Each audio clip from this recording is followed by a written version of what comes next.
intro video.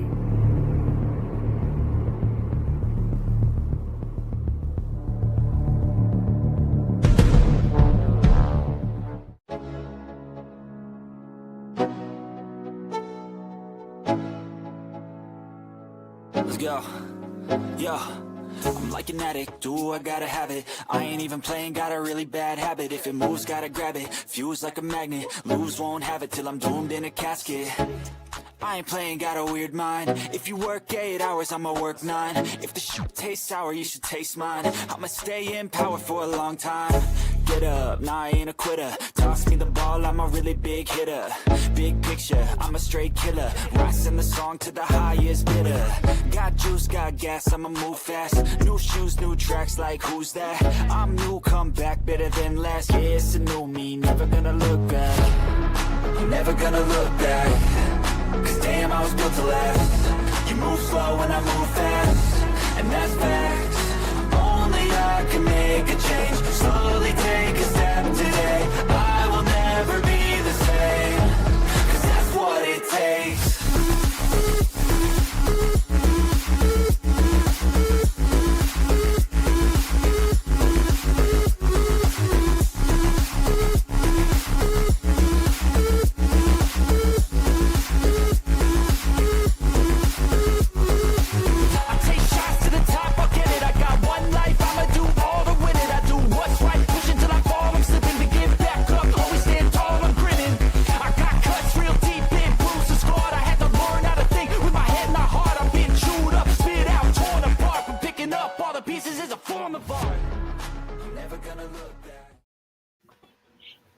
Boom! Welcome back, everybody. Another Tuesday night chat with the Muskrat and the Bobcat.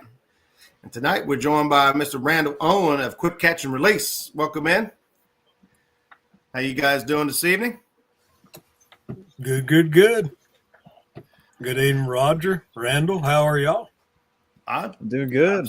I'm starting to feel a little slime deprivation. I gotta be honest. Getting out in the last couple of weeks and having to dodge logs and to catch hogs has been kind of tough. I'm ready for the water to calm down and my fish to get back in rhythm. So, I'm itching to get back out there. Those few warm days we got, that was it for me. I'm done with winter. Done. Yeah, so, we were dodging fog and hunting hogs in Louisiana last weekend. Yeah, we got to talk about that here in just a minute. But first, we'll do our due diligence to say hello to everybody, which Tommy Long was in here at like almost 2 o'clock in the afternoon today. He just couldn't wait to get started. So I don't know if he's tuned back in yet, but Tommy's in there. We got Bobby 922 Crappy Barbecue. What's going in? What's going on? Mike Sampson's in the house. War Pig. What's up, buddy? John Patrick Jr. I seen John Patrick Jr. this weekend at the Ohio Fishing Expo. Me and Jackie were hanging out at the SmackDown booth. And also with Kevin with Monster Cat Catfishing, man. We had a really good time talking to people. There's Rustic. What's going on, brother? Skipper's in the house. Clearview Outdoors. My brother, River Warrior brother. Hey, there's Kevin there. Channel member and brother as well. What's up, Kevin? Got to hang out with Kevin for a couple of days. It was always fun. We had a good time, man. Jackie's in the house. Everybody, you better watch yourself. Mama's in the house. He's in the house. You better cross your eyes and dot your T's. I'm telling you.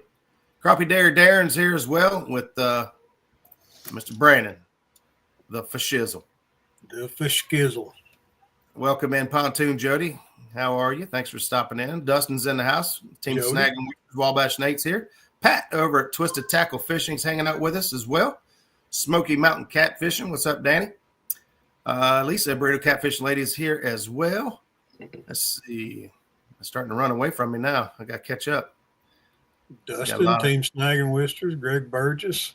There you go. Get him. That's right here. Another channel member, Catch Fish with us. Welcome in, guys. Thanks for being here. Thank you. We might be caught up already. We got 33 people in here so far. We're only 3 minutes in. There's Joshua Parham's in the house. Trying to get down here. Greg Burgess. You might have just said that, but we got Creole Catfishing in the house as well. I don't know if you guys seen the video for their new rod, but that was interesting, man. Those eyes. Yeah, I know that's a saltwater trick, Mm-hmm. and I've even seen it in some crappie rods within the last few years, but never have I seen it in a catfish rod. So That's interesting. it is interesting. My only concern is castability, because that line has to go away, a whole 360 around the rod almost, and if that friction or contact will slow things. I don't cast country mile anyway, but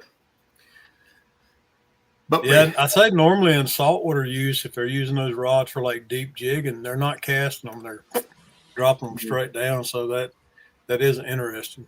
It's an interesting twist, isn't it? Yes, it is.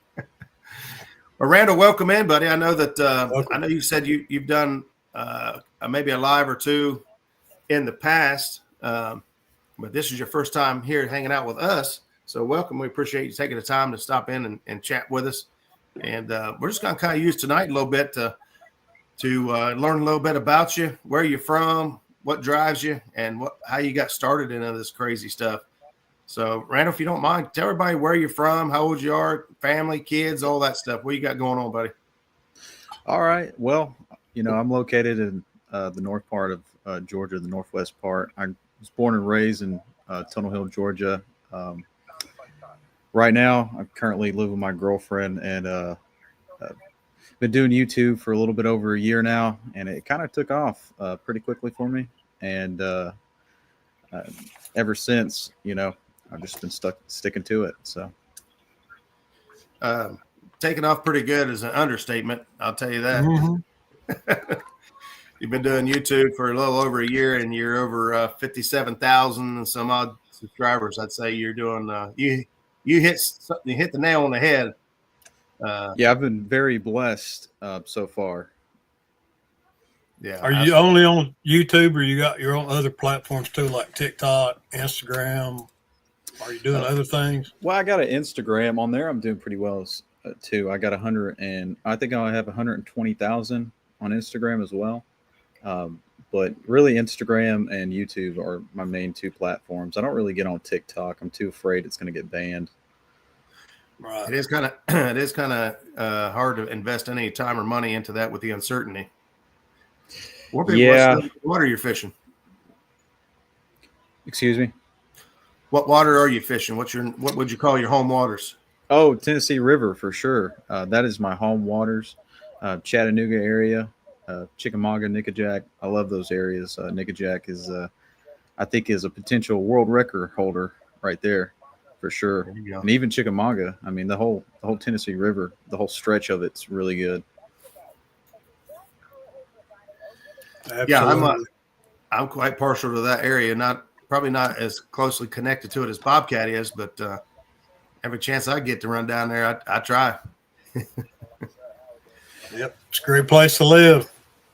I tell people I have 4 boat ramps within 15 minutes of my doorstep. Yeah, Jack, Chickamauga. It's a 15-minute drive to the river from where I'm at, and I love it. It's really pretty good. Yeah. What are some of your favorite catches? Or I mean, obviously, your biggest fish is everybody wants to know what your PBs are. Twisted Tackle says, "I met this guy." Yeah, I remember meeting Twisted Tackle. He was fishing with Joe down at Ross's Landing. Joe, yeah, from Chat Cats, trying to catch some carp. There you go. Any available houses near Bobcat? They're building them every day, man. They're building them every day. It's like a constant building of apartments, duplexes in Chattanooga. It's busting at the seam. There you go. But yeah, to answer your question, Roger, I guess my biggest blue cat is 70, 72 pounds. I mean, the weight was bouncing. It's nothing too big. That's a great fish anywhere. I don't care. Yeah, it's a great fish. Yeah, definitely. I'm still on the hunt for the 100-pounder. That was a goal on my channel. Yeah, that's a main goal on the channel. Yeah, I think it's everyone's main goal every time they go out. Oh yeah, for sure. Getting that triple digit. Well, actually, not to be. We have like almost zero chance here. Our state record is only, I don't remember what our state record is. It's in the 70s for a flathead, but in the 90s, I think for a blue cat. So I guess 100 could be possible. Huh? So what's up, Big Mike? Hey, Big Mike's in the house. Welcome in, buddy. I know you love chasing the flatheads too. So what? How big a flathead do you got under your belt? 42. I caught that in some really deep water, and it's almost that time of year, man. I'm itching. You know, the other day I was outside and I had a t-shirt on with shorts and Crocs, and I was wading in the water and my feet were getting numb, but I was warm from the feet up. I was like, it's almost that time, you know, it's almost that flathead weather. Once it gets into the water temperature gets into the 60s, that's really when they start to come out and feed. What kind of water temp you guys looking at right now? You in the upper 40s, I'm going to assume. Last time I checked on Chickamauga, it was like 50. Oh, wow. Maybe upper 40s. I think we did see 50 a couple weeks ago. It's probably cooler than that now. Yeah, I would imagine with all this cold rain. There you go, Bobby. Bobby's got it right there. 76 pounds, 6 ounces is Ohio flathead, held for 27 years. Wow. And it probably hold for a long time. I was about to say that. It's probably going to be a while before that gets broken. With the Ohio River and the amount of commercial fishing that we have here, it's the odds are slim. I don't say they're impossible because nothing's impossible. But what's that one river they're trying to take away trophy size, where you can keep trophy size fish? The James. Yeah, the James. Yeah, that's in Virginia. Is there a verdict on that yet? I don't think there has been, because I think they keep changing the bill to keep it just in flux. Yep. Oh, Mr. Jerry Parker. Yeah, Ohio record is 101 caught on a jug. That was a controversial catch as well. Yep. Would you guys consider that a catch? I think it should go in its own category as other. That shouldn't go with the rod and reel. I agree. I mean, catching one on a limb line or a trot line is totally different than taking the time to pursue one with a rod and reel. Yeah, I think it should have been a different category. I don't think it should have held there. That whole situation is a hot mess anyway. That's a whole show by itself. We're not doing that one. We'll leave that alone. So what type of fishing, is all up your sleeve? So obviously, you got the catfish. What other species are you targeting and having fun with? Because from the looks of things, it looks like you have fun no matter what you do. Yeah, it's a laundry list of fish I go after. This upcoming March, I'm going to actually go down to Texas and Houston and do some alligator gar fishing. Oh, wow. I also plan doing some beach fishing in May and trying to catch some tiger sharks, black tips, sandbars, all of them. You name them. Heck yeah. So I like to fish for all of them. I think currently right now I hold the unofficial state record for sturgeon in Kentucky. Really? Yeah. What can you tell us about that? That was my first time ever fishing for sturgeon, and I went out there basically blind, and I bought some neon green glow-in-the-dark worms, night crawlers, and that were dyed. And it was just that time of year, man, where they were just feeding, and kind of like catfish, you get in the pre-spawn, and you can throw anything out there and have a chance at catching a big one. Really? And I just got lucky with it, and I threw it out there, and it wasn't but 5 minutes, and I hooked into about a 34-pound sturgeon. Oh, man. Now, how many worms did you have on the hook? It was, my hands were green and had dirt all over them after. I probably put about 7 you worms. You put them all on there. I had a big wad of them, right? Okay. Yeah, I didn't use a big hook, though. I was only using about a 3/0 circle hook. Yeah, that's how I see a lot of people doing it, is just a big old wad of night crawlers on there and let them wait. I'm surprised we don't catch more sturgeon by accident, with catfishing. Yeah, I'm pretty sure I hooked into one at the dam bumping a couple months ago, because it took my hook and it peeled drag and got wrapped around a rock and broke the braid like that. There was nothing I could do to slow it down. I was like, that was not a catfish. Yeah, Could have been a big striper too, but I think it was a sturgeon. I believe there's some 8-footers, 9-footers in the Tennessee River for sure. Yeah. Somebody trying Hello, to. Mr. Travis Young. What's up, buddy? Yeah, I heard. I think Fashizzle said it earlier. He says that with the quick catch and release, is it the catching that's quick or the release is quick? The release. Sometimes it's the catch, but the release is quick. I made that probably back in 2018. I made that my YouTube channel, but I didn't really start posting until about a year ago. But I made it to practice, catch, pitcher, and release. But I just came up with that. Lee saying hi to you. Hello. Yeah, that's CPR is the way to go. Easy. Yeah, CPR is something that people need to practice more, because a lot of people they do take their krill limit, but it does hurt our fisheries quite a bit. Yeah, no, I 100% agree, and I think that more people like yourself that has a large influence that puts that information out there and puts it in front of people and makes them think about it. You know what I mean? There's a good question. Question for you.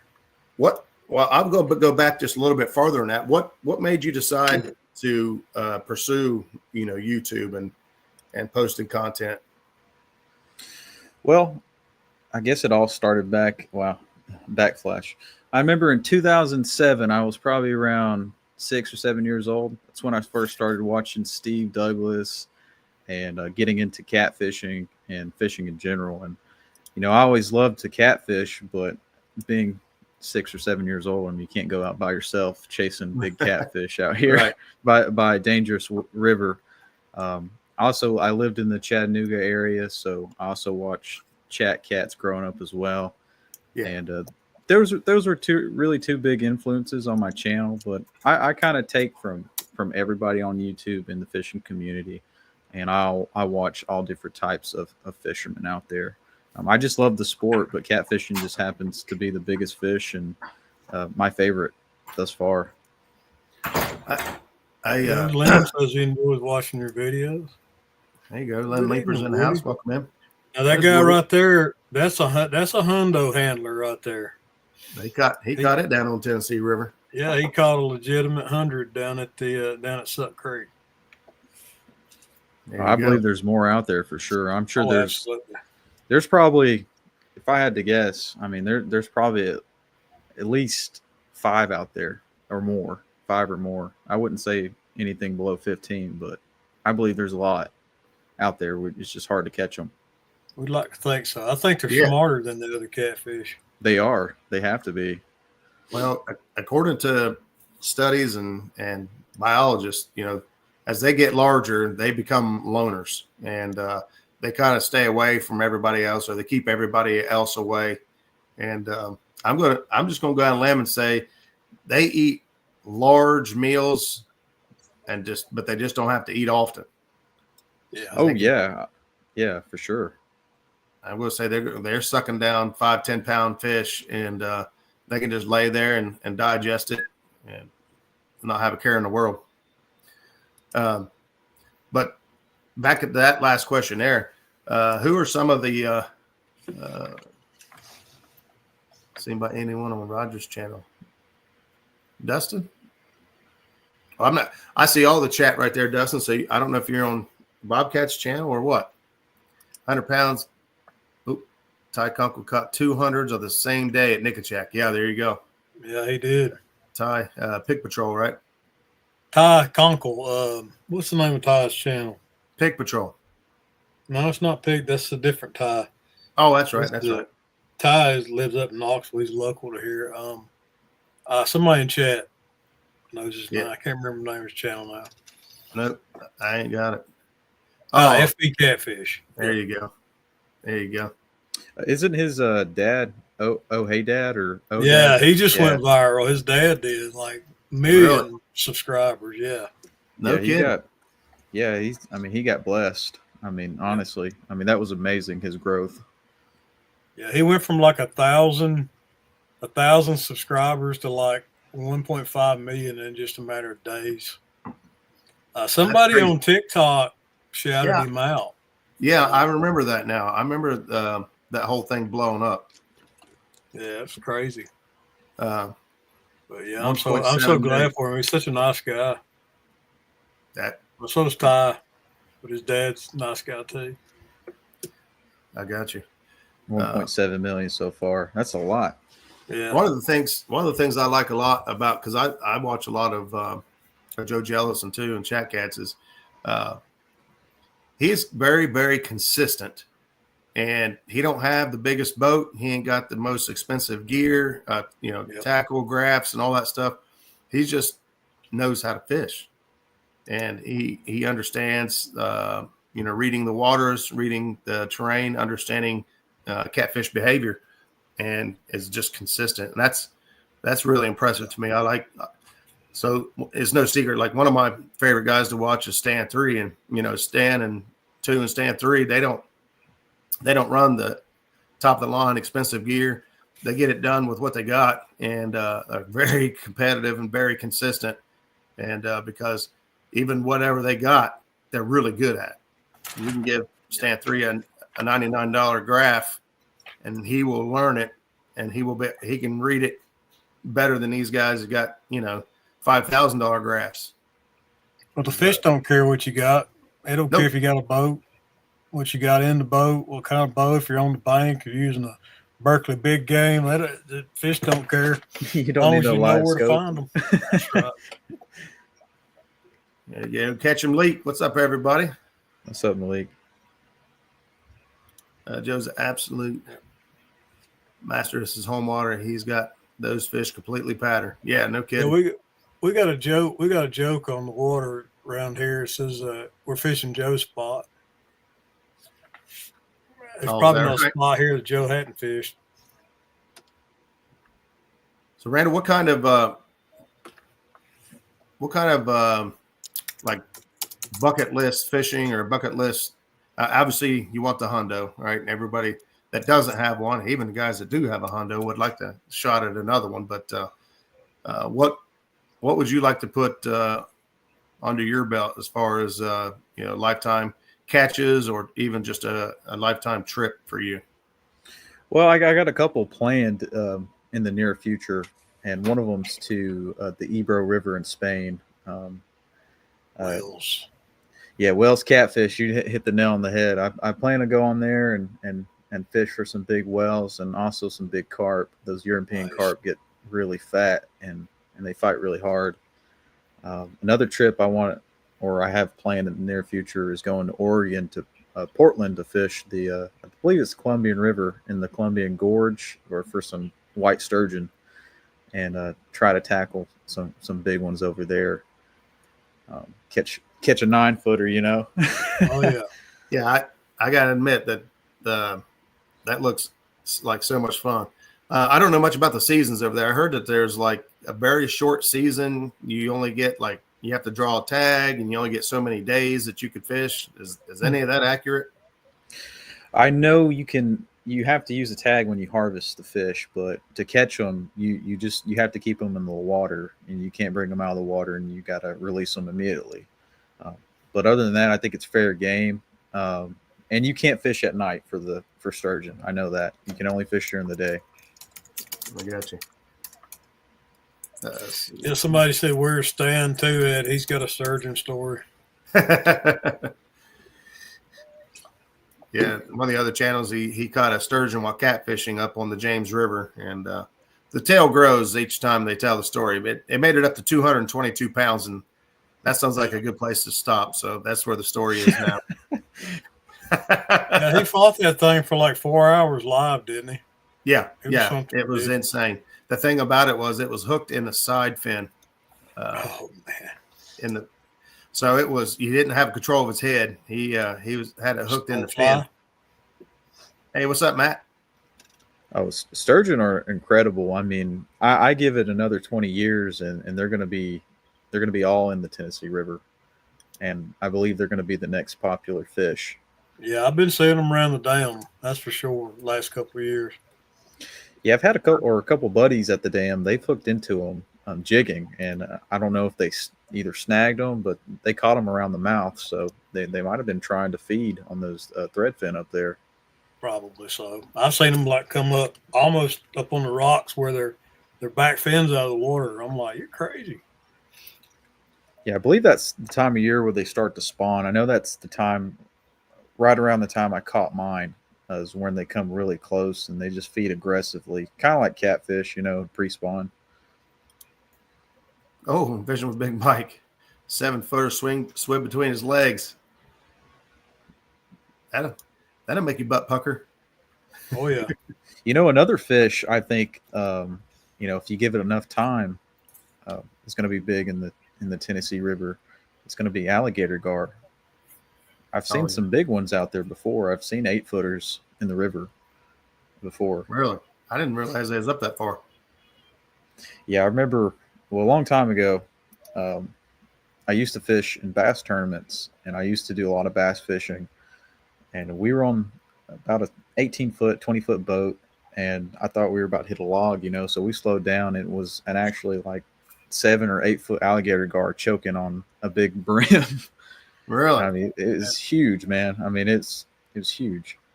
Well, I don't know what kind of gar are up at the dam, but I've had them come up and steal my bait while I was bumping.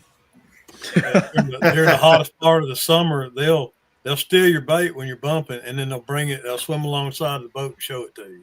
I've had that happen. Had one of my big skipjack heads in his mouth just cruising upside the boat. I looked down in the spotlight and I was like, you little turd. Oh, yeah, he was returning your bait to you. You're just showing off that he got it and you don't.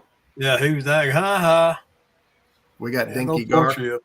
We got needle nose gar here, and they're not all dinky. I've got pictures of. I don't know. I know me and Zach's caught them in a cast net, and I've caught them on rod and reel that are 5 foot plus. Cast net. But I've thrown on them before and brought up like 20 needle nose gar in a cast net.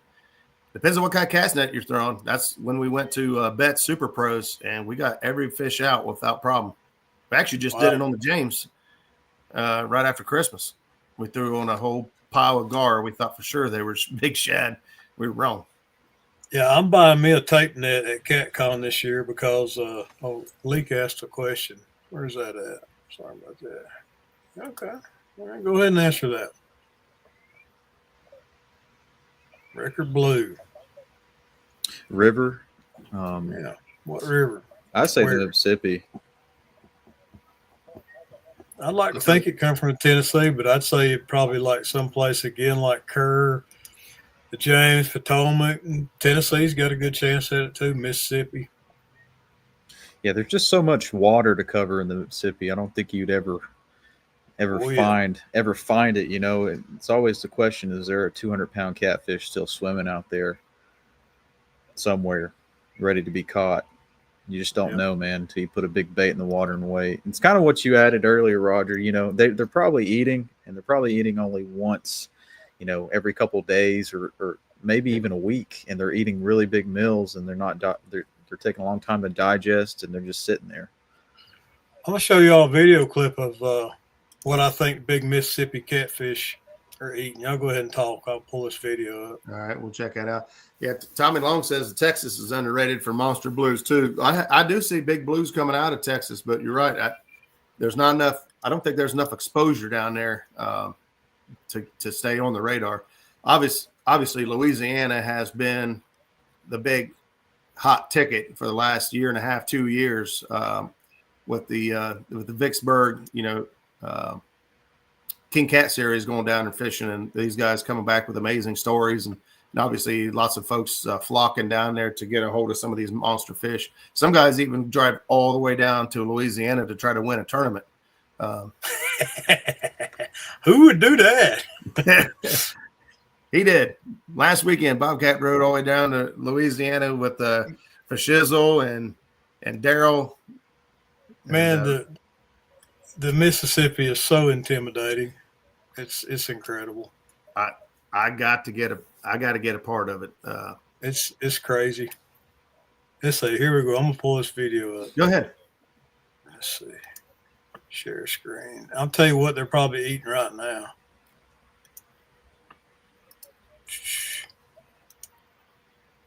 Can you see that? Okay, I need to put myself on full screen, don't I? Yeah, just make that. How full do I do screen. that, Roger? Hang on, I'll just do it. Get that. There you go. All right, click play on that. I'll show you what they're eating right now, probably.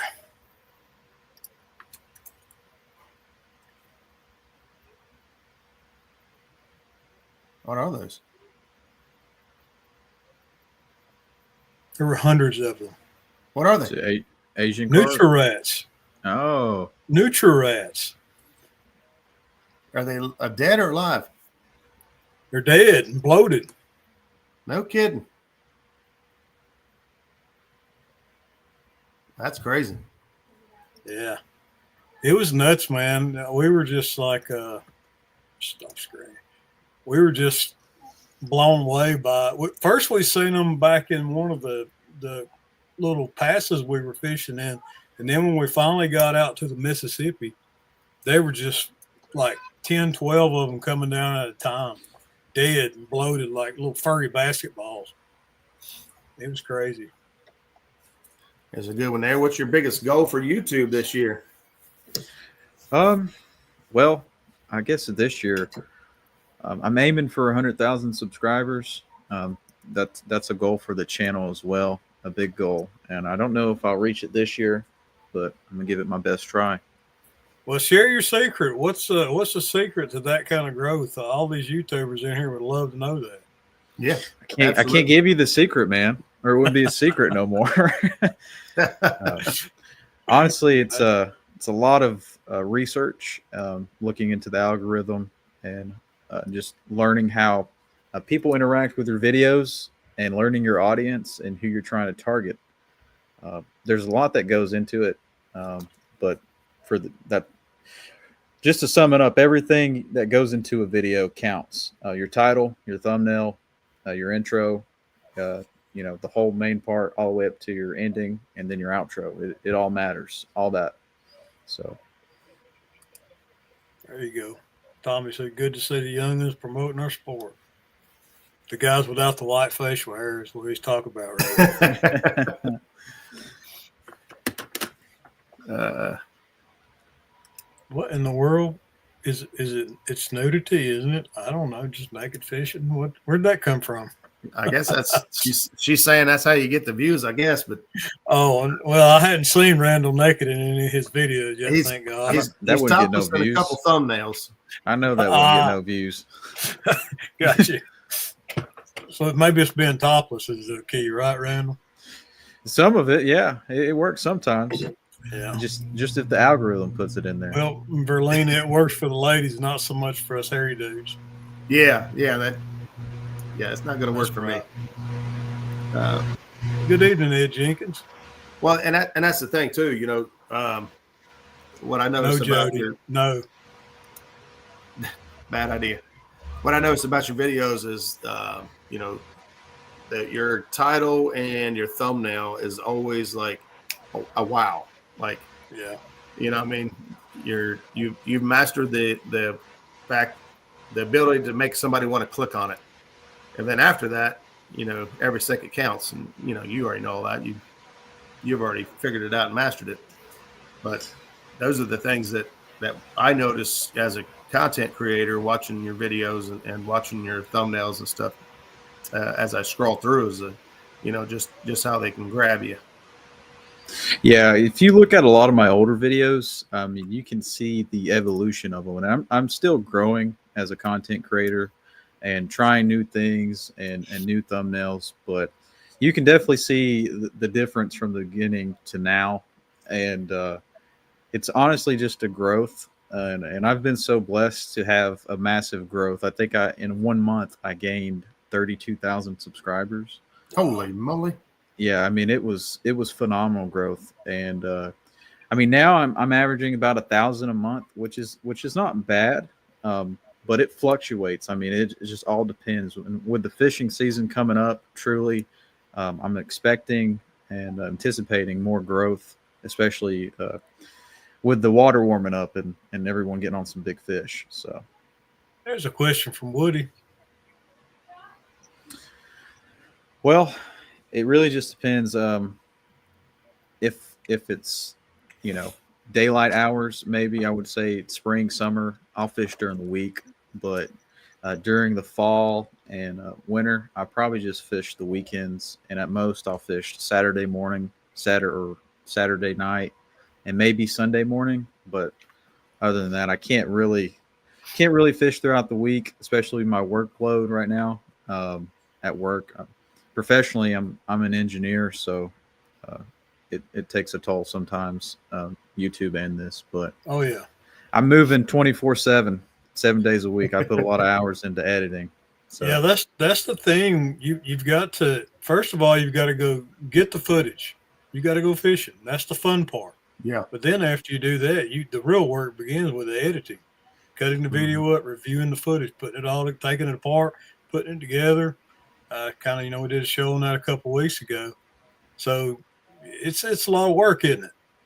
it is, and it used to take me about a week to do a video, but I can do one in about 2 days, given the right footage. And I've also learned to edit and change my audios really quickly now, and learn what people like. When you learn what people like, you can make the job a lot easier when it comes to editing videos and posting.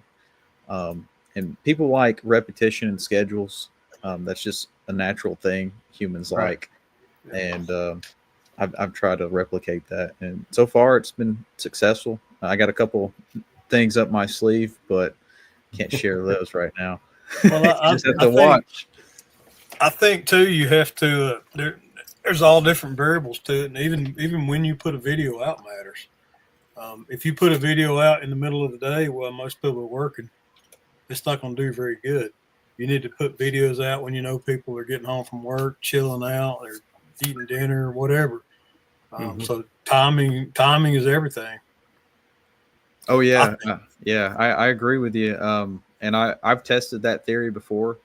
But if it's a good video, regardless if it gets if you post it at a certain time, if it's a good video, the algorithm's going to pick it up and promote it. Yeah. Because essentially the algorithm, the way I look at it, algorithm is your audience. And if the audience doesn't like your video, YouTube's not going to promote it because it's a search engine. Sure. So when you look at it from that standpoint, you kind of you're like, oh, well, let me look at my videos that are successful and see if I can replicate that. And a lot of things that people look for when they're fishing is, how do you catch that fish? Where are you catching them? And if you're not going to tell me where are some places I can look for to catch that fish? Yeah, like that. Yeah, and that's what really people go on YouTube for, is to learn how to catch fish. And if you can teach them something, entertain them, and keep them through your video the whole time, then your video is going to get promoted, and thus you're going to get likes and subscribers and 100%. all that. How much, James Bailey? how much of your growth would you think is contributed by shorts? A lot If of you it. had- A Okay. lot of it, yeah. That's kind of where I'm looking at now, is leaning towards is, the long production videos have a place. I have a certain, like when I look for videos, around 20 minutes, 20 to 30 minutes. That's what I like. I know a lot of people aren't that way. And me, I don't want to look for a video every 4 minutes. I want to watch what I want to watch, and I look for 20 to 30 minute videos. But when it comes to making shorts, man, you can reach a lot of people a lot faster, and that's a lot easier to do it. I think there's kind of a age thing there too. The younger crowd, they're the us older guys. We'd rather sit down and watch a little bit longer video. So you got a little of that going on too. Well, Yeah, I think it depends on the situation. I do agree, with TikTok, YouTube, they introduce shorts to compete with that. And shorts is a great way to grow and monetize your channel and get out there pretty quick and get subscribers. But one thing to take into consideration too is those short subscribers are there for the shorts. They're not there for your long format videos. So I don't know if you guys pay attention to my channel and all, but most recently I've kind of cut back on the shorts. and I've posted more longer format videos to retain that audience, so I can get a mixture of both. Yeah. And that's something I learned too, was like, hey, only some people like to watch shorts, and some people like to watch long format like Roger. And Right. you gotta do both at 12 hours raw footage. Hours raw and uncut. I'm just gonna turn my camera on, film the entire time. Yeah, and I'm trying to morph over into lives, and I know, like I said, I think I had topped out around 50 something people in one of my lives, but for my first one. But that's something I want to move towards this summer and try to implement that as well. So I'm excited to see what's going to happen with that. So I looked at a lot of your videos, not all of them, obviously, but your long format videos seem to be anywhere from 6 to 16 minutes. Is that pretty accurate? Yeah. Yeah. If I could do, if you can keep it short, but yet entertaining, it'll get promoted a lot quicker. Well, it's a lot easier to get somebody to watch to the end of your video if it's only 6 minutes as opposed to 36 minutes. Yeah. And if YouTube looks at that too, I mean, they look at that, and I think some of the YouTubers who post long format, the reason they do so well is because people forget about watching, and they leave it on, or they go do something, and it goes through their whole video, and then it promotes it. And it goes back to the title and thumbnail. If you got a good title and thumbnail, you're going to get clicks, and you're going to get views, and it's going to promote your video. Well, I try to use the remix function a lot in my videos, and I put out a lot more shorts this past year because I'm using shorts as a kind of advertising tool and linking it to the videos that even when I don't do a remix, I'll try to use the shorts to help promote the longer form content, which makes more money. So if you're monetizing, you're trying to actually make money, you tend to make more money off of the long form content. Yeah, I ran into a problem with that, and I stopped. What's up, Cowboy? I stopped using that mix. If you're talking about taking clips from your long format and posting the shorts, the problem with that is that a lot of times those viewers that are watching shorts just want to watch shorts. So when they click on your video, they're not watching all of it, and YouTube sees that, and they're like, hey, essentially the audience doesn't like your content, and it doesn't promote your video. So I may have a video out there, that's really good, but if I post a lot of shorts that link to it and people watch it and they're like, I don't want to watch this video, I didn't even want to click on this, they just accidentally clicked on it, then it's going to hurt you in the algorithm and not promote your video. Man, that's a good point. Never thought about that. Yeah. I did that with a variety of different tests, and that was something that came up multiple times, and I quit doing it.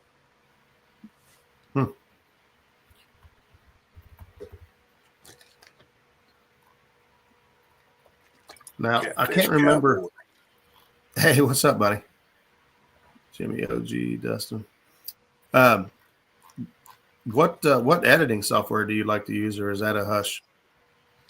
No, it's not a hush. I use iMovie. It's free. There you go. I mean, you don't need nothing crazy to edit. You just have to be creative, and you got to think outside the box and think about what people really enjoy to watch. Now, I got a question for you, Randall. This might sting a little bit, but you like to do some controversial stuff. You want to talk about that? Sure. Why not?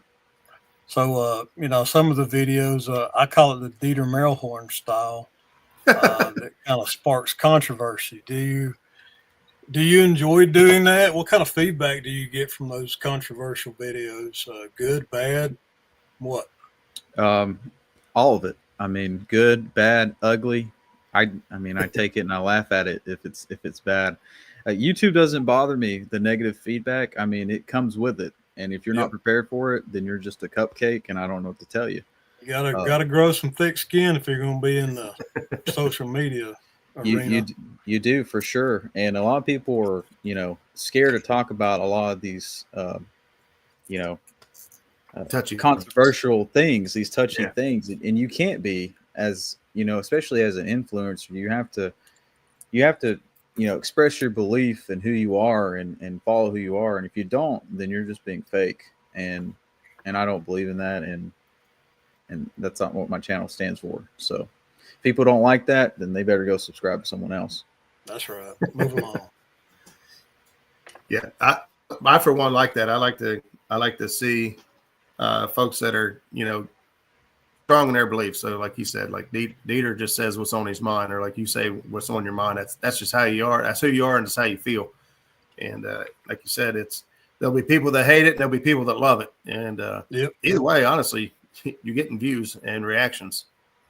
Yeah, and shout out to Dieter too. He's got some great content, and I take a lot of influence from him. He's a good fisherman. Yep. Uncle Lou's in the house. What's up, buddy? Thanks for stopping in. Good evening, Uncle Lou. Oh yeah, there's always stuff to talk about. I mean, even in our community, there's always something going on. And if you get caught up and be a hater, or let stuff bug you or get to you, you're not going to enjoy your time. Yeah, somebody post a link to his channel there in the chat. Yeah, there you go. If somebody would drop his link. It's in tonight's description. If you don't want to go hunt for it, it's in the description. There you go, Jeff. 38 watching, 31 thumbs up. Come on, y'all. I can do better than that. I don't know which channel he's on. We got 50 some. Oh, that's combined between both of our channels. But let me see. I saw another question up here, and I don't remember. I got a question for you, Randall. Go for it. You're a bank fisherman, right? Yes, sir. How hard is it to find new bank spots? It's not as hard as you think it would be. Now, if you were your average Joe and you just got into it, you'd probably think it's some awesome feat, some mountain to climb, but it's really not. Navionics is a really helpful tool. And if you know exactly, what the current's doing, and TVA has that app where you can look at the current and what's blowing. And really 3 things I look at when I go to bank fishing. I look at Google Earth, I look at Navionics, and I look at the current. Right. And I look for eddy breaks and deep water. And if you can find those and consistently with structure, you got a good chance of hooking into a big cat. Now, I don't do much bank fishing, but do you ever find just a really sweet spot on Google Earth, and then you find your topography on Navionics, and then you can't get access to that spot like it's private property? Have you ever walked up to a property owner and sweet talked them into letting you cross their property to get to this sweet fishing spot? Because I say that because I'm a former whitewater paddler, and we used to build relationships with property owners just to we bring them goodies and treats and food and stuff, and sweet talk them into letting us get access to the water via their property. That's a real issue. Yeah, I've got a couple HOA ponds that I got permission to fish in, and I got some properties along the Tennessee River. I got some permission to fish in some sweet areas, and I'm excited for them. I'm only going to go fish those spots though when spring comes around. I know I got a chance at a big one. So that's right. Yeah, you got to remember that when you're accessing people's property is to do everything you can to be nice and build a good rapport with the property owner. That way they'll let you come back. Yeah, a lot of them don't have to do that. I mean, I've cold turkey went up to people's houses, knock on their door, and just ask them, "Hey, can I fish?" And a lot of them tell me get out of there, or they'll call the police on me. And some of them are really nice people. Yeah. And it's just you just don't know. He has some inside information too. Insider information. It might have something to do with the fact that you got a camera too. Depending on you're talking to somebody, if they're supporting the idea of their property being filmed or not being filmed, could go either way. Oh yeah, I've had more problems with younger generations than I do older. Really. And that you think it'd be kind of opposite. You think older people would want to get you off the property, but no. I've had grandmothers invite me in for cookies and milk. So Awesome, man. You do have the baby face. I don't see why they wouldn't turn you. Why they wouldn't turn once you I right. once I shave this mustache, I look like a little kid. So it works out. Well, I was talking with Patrick today, and he got ran off of a place, a public spot that he's been fishing for years, twisted tackle fishing. And it's getting so hard to get access to spots to fish and hunt. Yeah. And with developments all the time going up and new developments, property owners don't want you on their property, and just getting access to places to fish, hunt, even shoot a gun, sight a rifle in is getting harder and harder these days. It's one of the reasons why I've stuck to fishing so much. So some of you know from, prior to YouTube and catfishing, I used to deer hunt probably 3 times harder than I catfish now, which is hard to believe, but I used to hunt really hard. Of course, I got some health issues and kind of knocked me out of the tree stand, but getting permission to get on property and finding places to hunt without a pocket full of cash, because everything's a lease now. That's what kind of stuck me to stick with fishing, because I can go to the river, I can go to the lake, and nobody gonna mess with me. It's public. I can go do what I want to do. And what did he say? He said, "What's your whippersnapper say about old folk?" Danny, there's old, and then there's Danny. Yeah, and Angry Karen in the title will get views. Yeah, every time. Doesn't matter. How many Angry Karens have you encountered, do you think? Oh man. That bad, huh? Yeah, I mean there's far and few in between, but I can find them. You just give me a fishing pole and I'll find them. This young face attracts them, okay? It just attracts them. So do you have do you have big plans to get a boat one day? Are you happy with bank fishing, or what's that look like for you? Well, I plan on getting a boat. I could get one right now, but right now I'm trying to get some property and a house, or build a house on it. It just depends. I'm trying to pay off a house pretty quickly within the next 3 or 4 years. So that's really a big goal for mine. I think if I can do that and simultaneously commit to YouTube, I think I could probably go full time doing it. And eventually I do plan on getting a kayak maybe this summer and doing some kayak videos, and then getting a boat eventually down the road. But that's my plan thus far. So it's just a plan right now, though. So we'll see what happens.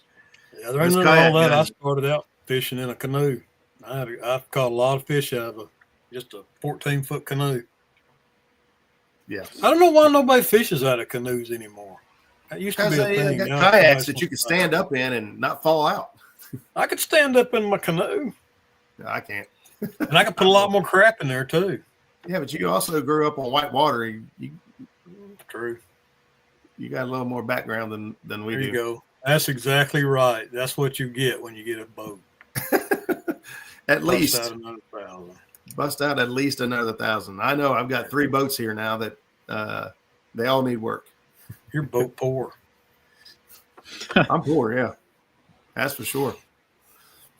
Yeah, I had 2 for a minute, and then I had to sell one real quick.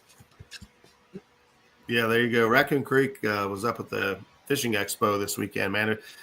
Jackie still has got the wild, crazy idea that she's going to get a kayak someday. So she's been spending time over there talking to those nutcases, trying to get her to buy a $3,000 kayak. I said, I ain't got $3,000 in 2 of the boats I got here. Yeah. About one heck of a trolling motor for $3,000. Yeah. Yeah. One of the new Quests. Bass boat, because they're too dangerous with a bass boat coming by at 100 miles an hour. You must be talking about it. Yeah. Now there's a lot. What's that? I said they do take on water. Like those kayaks are self-bailing, the canoes really not. Yeah. Yeah. You see a lot of these. So I talked to some of the guys up there after the fishing expo this weekend. They said last year after the expo, they sold one kayak, and that's kind of what they average, 1 or 2 kayaks. This year, this expo, they sold 20 kayaks. Wow. If you think about the growth, I was involved in whitewater way before I ever became a full-time hardcore catfisherman, and I would have never imagined back then in the 90s that kayak catfishing would have been anything like it is now. It's huge. Like, I mean, it was kind of a joke among the whitewater enthusiasts at the time when we first started seeing them pop up. Nobody will ever buy those stupid things to fish out of. Now look at it now. It's probably $1 billion business. It's blowing up. Catfishing in general is blowing up.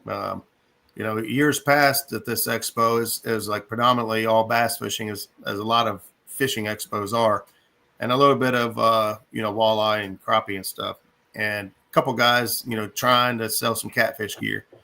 But no, it's catfishing is. So I was with the SmackDown booth this week with Pete, and he said that he outsold he had better sales in the Ohio Fishing Expo than he did at East Tennessee Expo. Oh wow. I would have never have thought that in a million years. Nope. But he said his sales were better at the Ohio Expo, and he's coming back.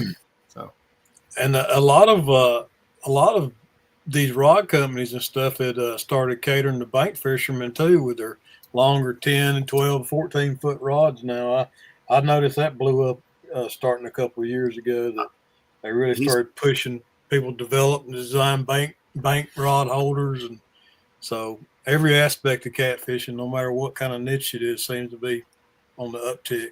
He brought a ton of SmackDown bank rod holders and sold every one of them except for 4. Oh wow! We had tables lined up with him all the way across, and he sold all but 4. What kind of rod holders are you using, Randall? They're custom made. I got them from a friend, Travis. I don't know if he was in the chat earlier, but he Travis Young. Yeah, he custom made them for me. So shout out to Travis. If you want some rod holders, hit him up. Does he have a name brand with his rod holders, or is? No, he just makes them in his garage, I think. Hey, that's where all this good stuff started at. You know what I mean? Yep. Somebody put some time and quality into something, or made something just a little bit different. Well, to promote him, the first time he gave me them, the day after I caught my PB, my 72. So they work. They work for sure. I mean, the rod took down. I mean, it didn't budge. So I trust it. Nice. I trust it. Well, what length rods are you using generally? Generally, I use a 12-footer. I like using 12-footers. They're just easier to cast. I've recently went from Kuma Classics level wine to a Daiwa SHA with non-level wine just to get more casting distance. I also bought those reels too for the alligator gar I plan on fishing for in March, and the sharks as well. I can throw some nice 65-pound braid on there and have quite a bit of line to fight a shark with. So absolutely. But rod wise, I mean, I use anything from 6 to 12 foot. If I'm fishing for flatheads, 6 foot, 8 foot. But if I'm fishing for blues and I need to get out there and hit a channel edge, I'm probably using 12 foot, especially if I'm lobbing some big baits. There you go. Now, can you cast as far as Big Mike does? Pretty close. I'm getting there. So it's gonna be a little bit more practice. But well, now at the gathering this year, if they have the competition, you need to step up and see a big heat between you and Mike. Yeah, I have to practice a little bit for that. Yeah. I know, Randall, you asked me if we was going to be at the gathering this year, and I know we was last year, but it turns out there's a local event that goes on here in Ohio every year, and I don't care if they both change it or not, it'll be on the same weekend every daggone time. But Bink and Janet Fox from Ohio here head up a cancer research tournament, and actually it's for Vinton County cancer patients. And honestly, what it is Vinton County is so remote that all of their patients have to travel long distances to get to a doctor. over an hour, hour and a half, any direction to get to anyone.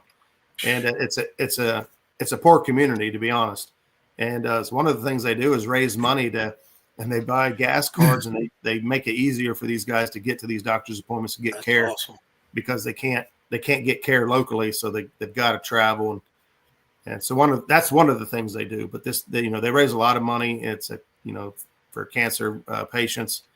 And for the last 2 years, I did go to the gathering, and I missed this tournament, but it looks like it's going to hit the same weekend every time. So we made a decision that we're going to have to start alternating years. And so this year we're going to fish the cancer research tournament or gathering, and then next year we'll be back down the gathering. We absolutely had a great time.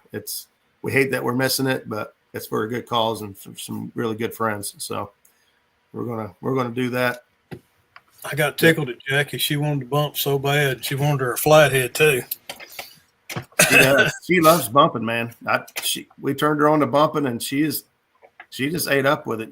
How could you not? Well, I mean, honestly, it's not easy for everyone to get right off the bat. And to be completely transparent, Jackie doesn't have much experience fishing prior to me at all. And to go from zero to bumping at the dam with me and Zach and catching fish as fluent as we are, I was impressed. I was blown away. I was like, that's when I decided she was the one. I was like, yeah, this girl's I amazing. thought Dustin had a bump, and he never bumped before, and he caught a fish and I didn't. That's because you're a good teacher. I guess so. You got to build his confidence up and let him catch a couple. I love seeing people catch their first bumping fish. It's priceless. That's why I always want to have a camera rolling. Yeah, absolutely. Has anybody got any more questions for me? I just looked at the time. We're already over an hour.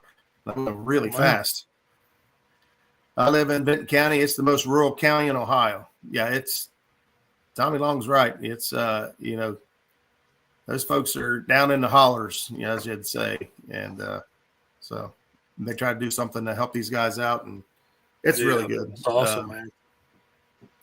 Yep. So it's awesome when I see the catfish community, any catfish community, step up, or any fishing community for that matter, step up and help the people out, help locals out, do things like this, raise money. The catfish community does it. They did it for me. I mean, just this comes together. People come together. That's good. Yep, absolutely. It's a big deal. And I was just trying to read that. Big shout out to the Caldale family. Just went to the funeral home last night. Dan was an old school catter, early Ohio Hills Club and Deer Creek Association. I'll be that going. I'm not even sure. I'm not sure who Danny was. Or I may not be able to put it together. I got my first Bobcat with Bob. Well, if we had $1 for everybody that said that, Bobcat. I like teaching people. I got a bigger boat now, so it'll be more comfortable too. I like taking people out bumping. Yep. Yeah. Catfish Cowboys, right. It's a great community.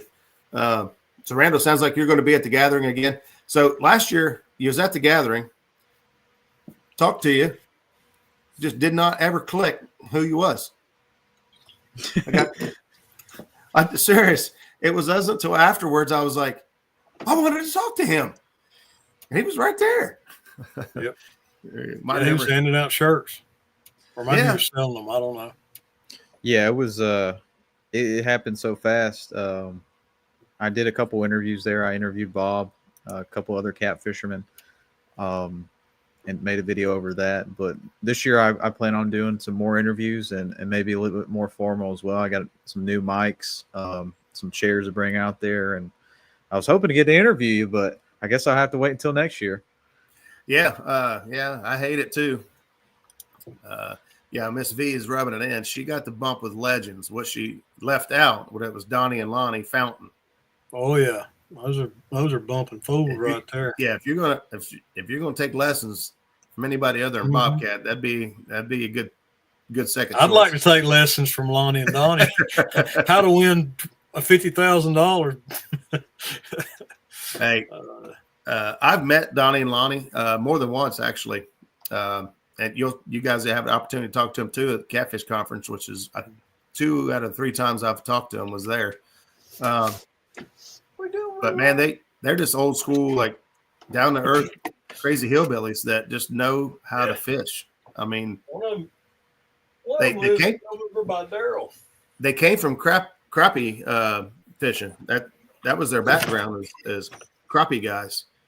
And most of you know a lot of the techniques and patterns, especially for like even bass and transferring over to flatheads, they like the same type of habitat.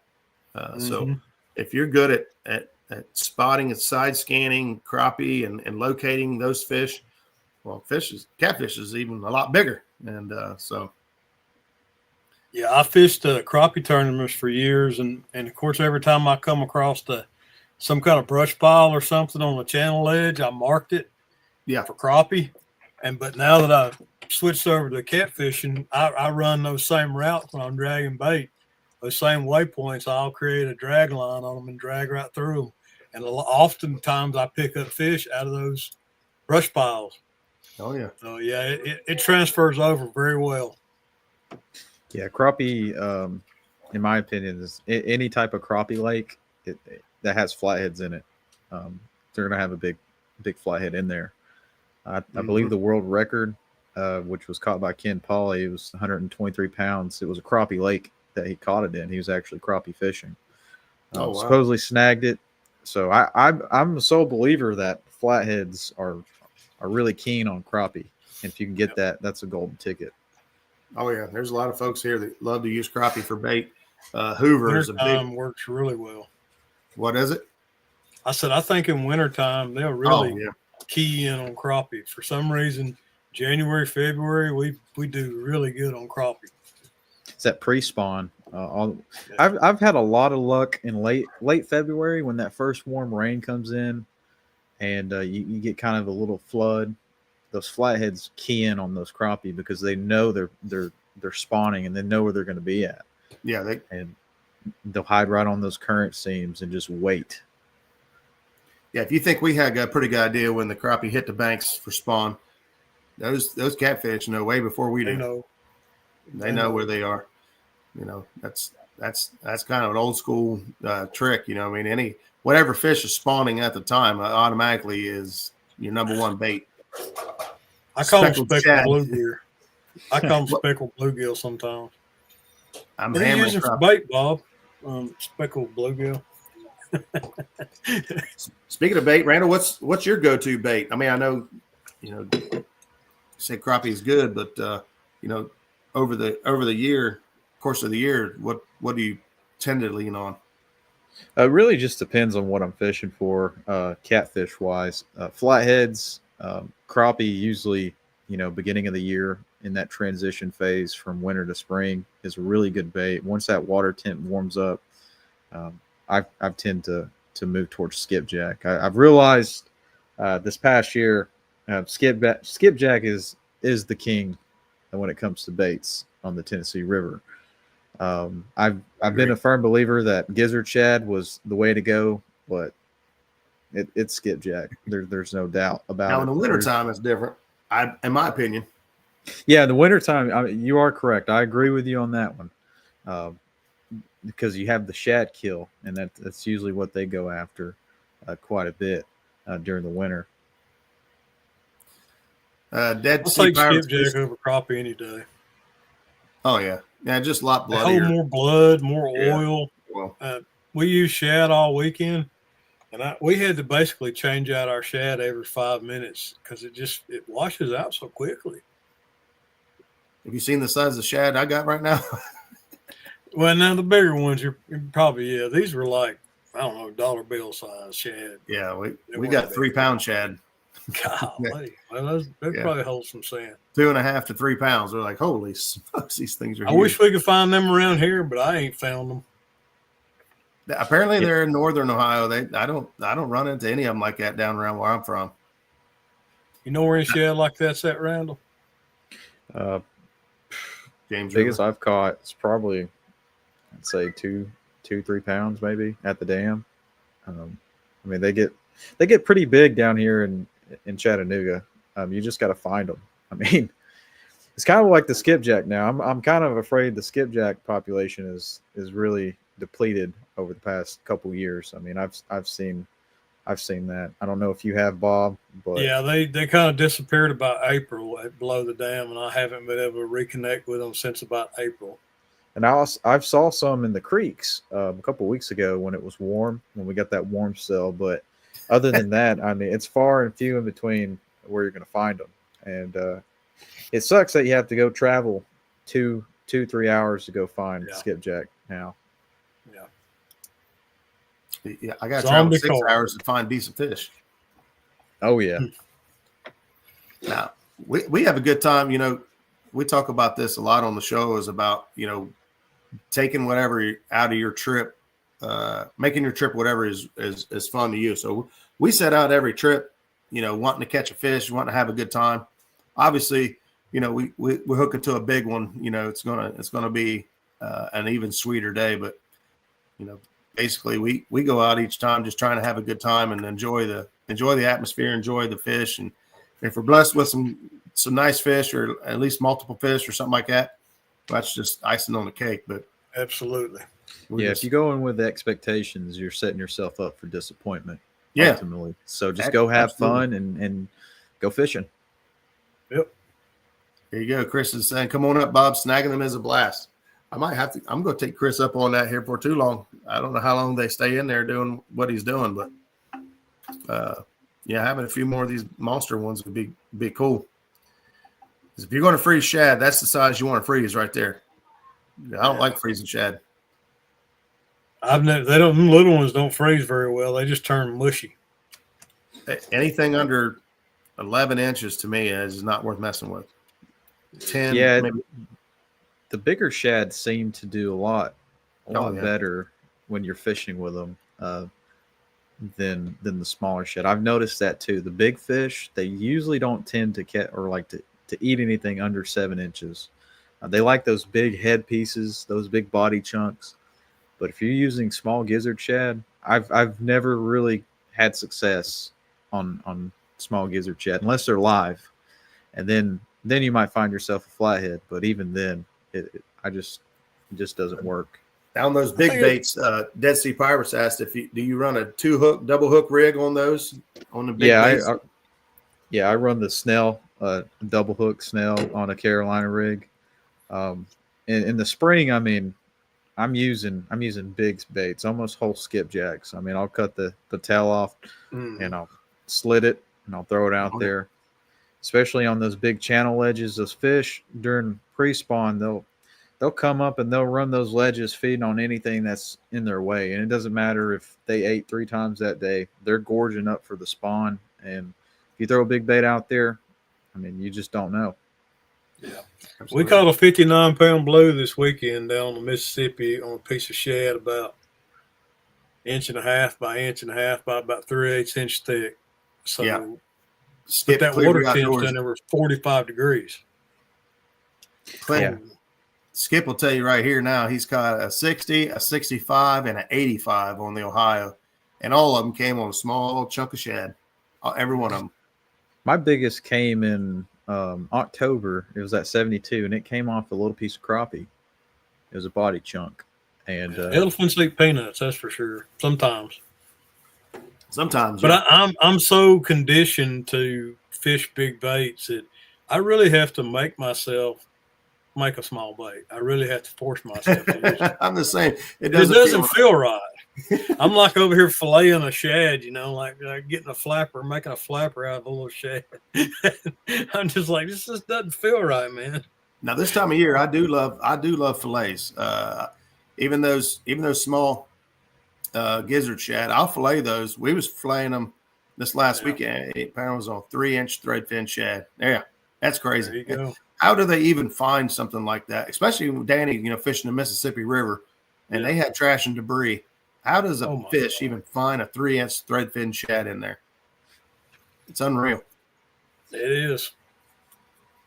On a little piece of bait that probably didn't put out enough scent to scent a goldfish bowl. Probably just stumbled across it being the right place, right time. I mean, that matters. I'd rather be lucky than good any day. Yep. Absolutely. There you go. 50-cent piece.